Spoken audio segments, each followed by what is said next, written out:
Hello, everyone. It's Andy. Welcome to Stackin It Up, a series of tech transformation talks that focus on the people, technology, and stories behind real-world digital transformation.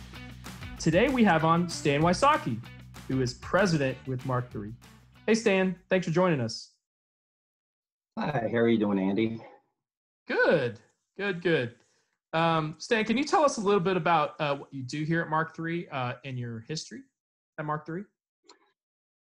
Sure. So Mark III's been around for 25 years, and I was actually the first person hired when the owners started the company. So they always like to say that I was the first paid employee. But over those 25 years, I've done pretty much everything from sales to pre-sales, architecture to washing dishes, stuff like that. But as I've grown with the company and as the company has grown and changed and morphed over the years, I just gradually moved into different leadership roles and eventually landing as president, so guiding the company into the future. Yeah, no, absolutely. Sort of still jack of all trades, right? You can get involved in a lot of different things. Yeah. I dip my toes in every pond. Yeah, absolutely. And speaking of sort of dynamic changes in the industry, we definitely are in one right now. How are you adapting to the new normal of COVID-19? Yeah. Well, on a personal level, I'm happy to say that my friends and family are all safe and unaffected. I generally try to work in the office or visit with customers all the time. So working from home full time has definitely been new and a challenge, but I do I enjoy spending a little extra face-to-face time with the family, so it's good. It's been challenging, right? I mean, Mark III has always been a company that valued culture. Like when we're hiring, engineers to do a specific kind of task or solution set or for a specific skill set, culture is almost as important as the ability to deliver solutions to our customers. And when you have a company that's built around a very common customer-focused, family-focused, work-life balance culture, you become family. And just not having that physical connection with everyone has been a challenge. So earlier this week, we did a team lunch. We got everyone on, made everyone turn on their cameras, and it really helped, and we're definitely going to continue to do that. Yeah, no, absolutely. It's all about sort of adapting to those times. But on a support level, supporting clients, that's obviously a big part of where Mark III has sort of done well over the last 25 years. We had the privilege of supporting a lot of incredible clients, and we still do today. Can you tell us a little bit about how Mark III as an organization has adjusted the new normal as far as how they support clients? Absolutely, and the new normal, everyone kind of has a different definition or feel for what that means.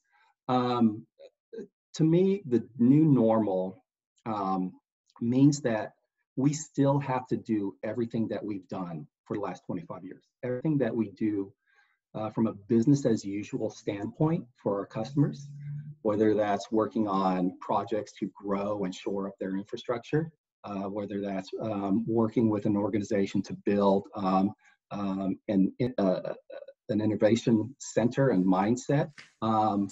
But in today's day and age, in addition to continuing to do what we also do, everybody has to go above and beyond.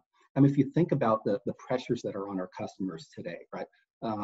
Regardless of industry, from the frontline healthcare workers, right, who are putting their lives and families at risk, to the IT departments that support them, and to make sure that their systems can handle these remote workers, can handle these pop-up tents for COVID-19 testing. Everyone's having new challenges, right? And I think for us, the business as the new normal during a disaster or a pandemic like this is really about what can we do to support our customers in any way possible, right? We're still working on projects that were scoped and sold before the outbreak, right? we're still working with customers to plan upgrades and refreshes.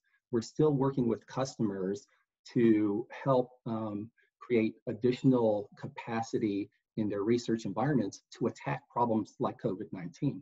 So everything that we're doing is business as usual, but there's also the extra that, you know, every Mark III employee is stepping up to do as we see our customers doing it themselves.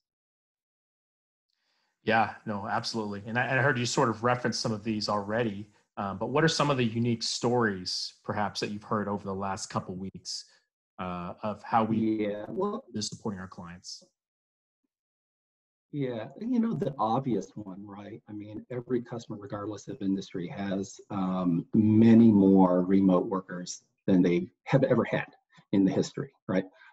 So that puts a strain on networks, that puts a strain on VDI environments. So a lot of the consulting work and the support that we've been doing is really around, you know, making sure our customers' environments can support ongoing business, right? I mean, that's what we all need. We need the world to move forward, and then that's the only way that we can really, you know, kind of come out from this pandemic in decent shape. And so, I mean, I actually participated on one 2 Saturdays ago. We got a call from one of our healthcare customers who was tasked with preparing and building 9 remote tents to do COVID-19 testing. And because everyone's working remote, because of everything that's been going on, they were short about 100 headsets. So all the workers, when they're out there, they're on the phones with the doctors, they're on the phones with the payers, with the patients, and they needed headsets. And their normal supplier, because that's not something we typically deal in, didn't have access to any. I got on and ordered 100 from Amazon, received them at my house, and drove them out to them. We have another customer that, as they're building these tents, they have to secure the tents 24/7, and they have special padlocks that they buy. Well, their normal supplier can provide these padlocks, and we source them and actually got the order expedited. These are things that, you know, I mean, we do because we know that if our customer doesn't have to spend extra time sourcing these projects, finishing, you know, minor tasks like that, they can focus on what's important, and that's delivering value and care to their customers. Oh, absolutely. And I know this question is really, I think, about the longer term implications of what's going on now. Hopefully we'll get through this very quickly. But what do you think might impact how clients think about technology longer term once we hopefully get past COVID-19? Yeah, you know, that's a good question. I think in the knee-jerk reaction, right, is once this is all said and done, everyone's going to realize that they were ill-prepared for anything, even remotely like this, right? So I think there's going to be an immediate focus on disaster preparedness, right? Making sure their systems can function and scale when they need to. And then also, from an IT operations standpoint, making sure that they can do as much remote maintenance and support of their systems to keep them up and running as possible, right? I also think, you know, in that short and medium term, everyone is going to evaluate how much productivity they got from their remote workers, right? A lot of companies that are having people work remote never had these types of employees work remote. If they see that these people can still be productive and still generate revenue and still provide value and service, I think we're going to see a long-term increase in the number of permanent remote workers, right?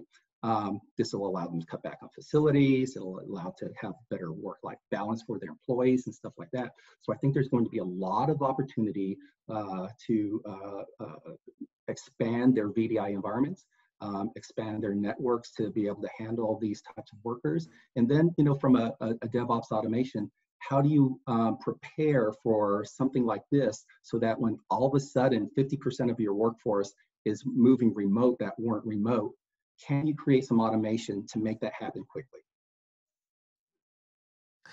No, absolutely. It's you know, a lot of opportunities, I think, ahead for clients to use technology to help them plan for really any scenario.